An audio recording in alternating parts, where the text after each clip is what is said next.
Good morning, good afternoon, good evening. As per you watch this video, this is CS Gaurav Rakheja from Prince Kature classes and आज का topic of discussion है FEMA से sir foreign exchange management act 1999 का एक crucial topic जो exams में पक्का से आता है sir and that is residential status.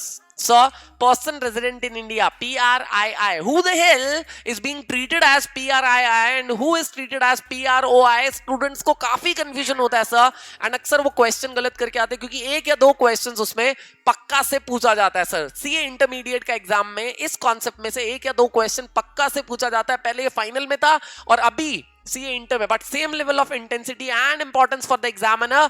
और आज की ये वीडियो आपकी किसी भी डाउट को जड़ से खत्म कर देगी और आपको पहचानने में हमेशा आसानी होगी कि person will be treated as PRII और PROI. So what are we waiting for? चलिए शुरू करते हैं इस वीडियो को विदाउट वेस्टिंग मच टाइम. चलिए दोस्तों शुरू करते हैं. Person resident in India for the purpose of FEMA, foreign exchange management act 1999 के हिसाब से कौन होता है एक person resident in India?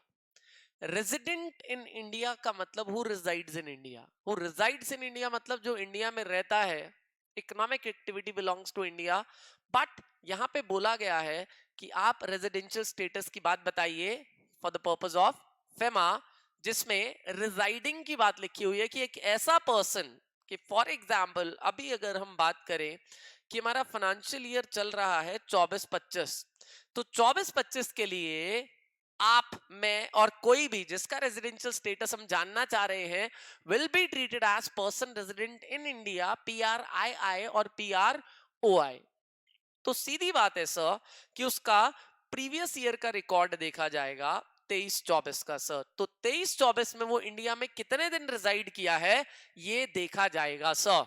Sir इसका मतलब कि अभी के फाइनेंशियल ईयर का रेजिडेंशियल स्टेटस अभी के फाइनेंशियल ईयर पे बेस नहीं करता. किस पे बेस करता है सर? पिछले फाइनेंशियल ईयर पे. So anyone who resides in India for more than 182 days in the immediately preceding financial year, जो इंडिया में 182 दिन से ज्यादा रहा है in the immediately preceding financial year, वो इस साल कहलाएगा PRII, person resident in India. So इस साल पर्सन रेजिडेंट इन इंडिया वो कहलाएगा जो इमीडिएटली प्रीसीडिंग फाइनेंशियल ईयर में 182 डेज से ज्यादा इंडिया में रहा है. Who has resided in India for more than क्या 182 days in the immediately preceding financial year. But this is subject to some exceptions, which is the most important concept जिसमें case study और questions आप लोग cover करेंगे. और ये short question है जो CA इंटर में पूछा जाता है सर. बेसिकली अब आगे बोल रहा है कि following persons will not be treated as resident in India अगर ये दो कंडीशंस में वो स्ट्रक हो जाते हैं सर. इसका मतलब ये हुआ कि आप प्रीवियस ईयर में अगर मोर देन 182 डेज रहे हैं तो सर जी आप रेजिडेंट हो भी सकते हैं और नहीं भी हो सकते. कुछ नहीं लिखा, obviously you will be treated as resident in India. लेकिन इन दो स्पेसिफिक केसेस में अगर ये बात स्पेसिफिकली मेंशन है sir, you will not be treated as PRII. इसका मतलब ये हुआ सर अगर मैं 23-24 में 182 दिन से ज्यादा रहा हूं इंडिया में तो बाय डिफॉल्ट 1 अप्रैल 2024 से मैं क्या कहलाऊंगा? PRII कहलाऊंगा. लेकिन if I get struck in following two circumstances तो फिर से मेरा रेजिडेंशियल स्टेटस चेंज हो जाएगा and I will be treated as PROI. ठीक है सर, देखते हैं ध्यान से. क्या पहला, a person who has gone out of India. अगर एक पर्सन इंडिया के बाहर चला जाता है, मान लीजिए 23-24 में वो 200 दिन 250 दिन इंडिया में रहा है, ही इज वेरी हैप्पी. 24-25 शुरू हुआ, वो खुश है कि वो PRII कहलाएगा. लेकिन अगर वो 24-25 में जब भी जिस भी दिन 3 पर्पसेस के लिए इंडिया से बाहर जाएगा, सेम डे ही will be treated as PROI. मतलब बोले तो सर आप ये कहना चाह रहे हो, अगर हम क्लैरिफिकेशन आपसे मांगे तो आप ये कहना चाह रहे हो कि वो 23-24 में रहा इंडिया में कितने दिन, मान लो 250 डेज. तो सर इस हिसाब से तो उसको पक्का 24-25 में स्टार्टिंग से ही 1 अप्रैल से ही क्या कहलाना चाहिए था? हाँ, 1 अप्रैल से क्या कहलाएगा? वो PRII कहलाएगा, पर्सन रेजिडेंट इन इंडिया कहलाएगा सर जी. लेकिन सर समझने की बात यह है कि मान लेते 1 जुलाई 24 he went outside India for the following 3 purposes. अगर इनमें से किसी भी एक पर्पस के लिए वो बाहर गया तो 1 जुलाई से हो जाएगा क्या, PROI, मतलब जुलाई से पहले। अप्रैल में जून में PR आया है, और जैसे ही 3 में से किसी भी पर्पस के लिए बाहर गया, सेम डे से ही will be treated as PROI। हाँ, इन 3 के अलावा किसी और पर्पस के लिए गया तो PRII ही कहलाएगा सर। अगर इन 3 में से किसी और पर्पस के लिए गया तो PRII ही कहलाएगा। फॉरेन में रहने के बाद भी PRII कहलाएगा। लेकिन कौन से 3 पर्पस है जनाब, देखिए सर। एक, फॉर टेकिंग अप एम्प्लॉयमेंट, किसके लिए सर? सर जॉब के लिए बाहर गया sir. For carrying on business और वोकेशन, वोकेशन वैकेशन नहीं, छुट्टी नहीं, वोकेशन मतलब प्रोफेशन। सर बाहर जॉब ज्वाइन कर लिया, बाहर बिजनेस एस्टैब्लिश कर लिया। और तीसरा, for any other purpose in the circumstances as would show his intention to stay outside India for an uncertain period of time. So किसी और पर्पस के लिए गया, लेकिन उसका इंटेंशन शो हो रहा है कि अब वो वापस नहीं आने वाला सर, अब वो वापस नहीं आने वाला। That shows his intention to stay outside India for an uncertain period of time।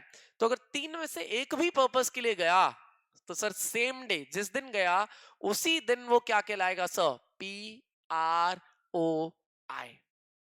सो पहला पॉइंट जो क्रूशियल है वो ये बोल रहा है सर कि एक पर्सन PRII कब कहलाएगा सर? एक person PRII that is person resident in India तभी कहलाएगा if he stage in India for more than 182 days in the immediately preceding financial year. अगर इमीडिएटली प्रीसीडिंग फाइनेंशियल ईयर में 182 दिन से ज्यादा, 182 डेज से ज्यादा वो इंडिया में रहता है तो इस साल PRII पक्का। लेकिन अगर 3 में से किसी एक पर्पस से वो बाहर जाता है तो जिस दिन जाता है उसी दिन से PROI।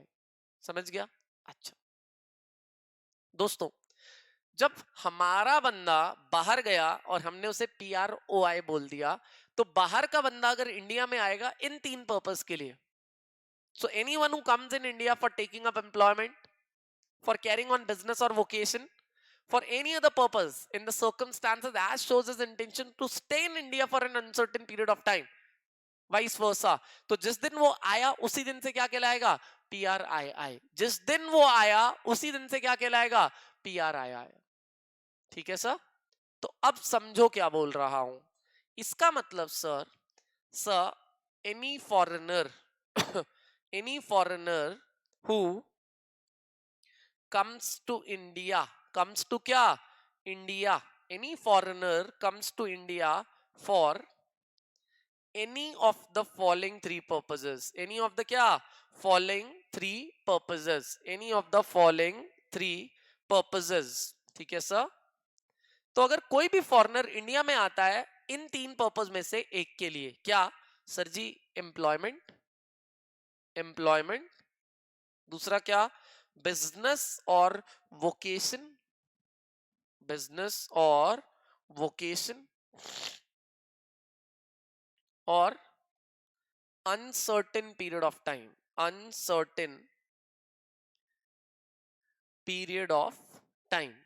तो अगर इन 3 में से किसी एक पर्पस के लिए आता है तो भैया उस केस में मानेंगे हम लोग कि वो क्या है सर?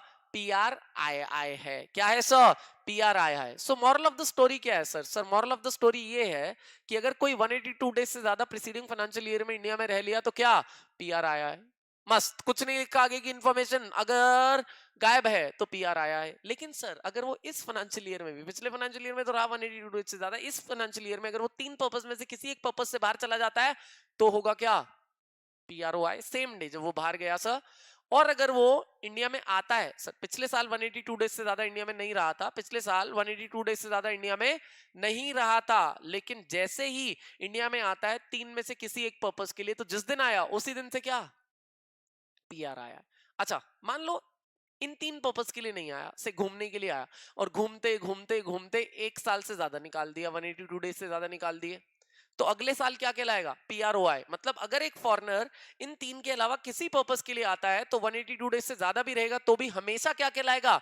PROI। जैसे कि ये लिखा हुआ है हमारे पास कि 182 डेज से ज्यादा अगर प्रीसीडिंग फाइनेंशियल ईयर में रहा भी है, still he will be treated as PROI। अगर वो इंडिया से बाहर चला जाता है 3 पर्पसेस के लिए, या फिर इंडिया में आता है अदर देन 3 पर्पसेस के लिए।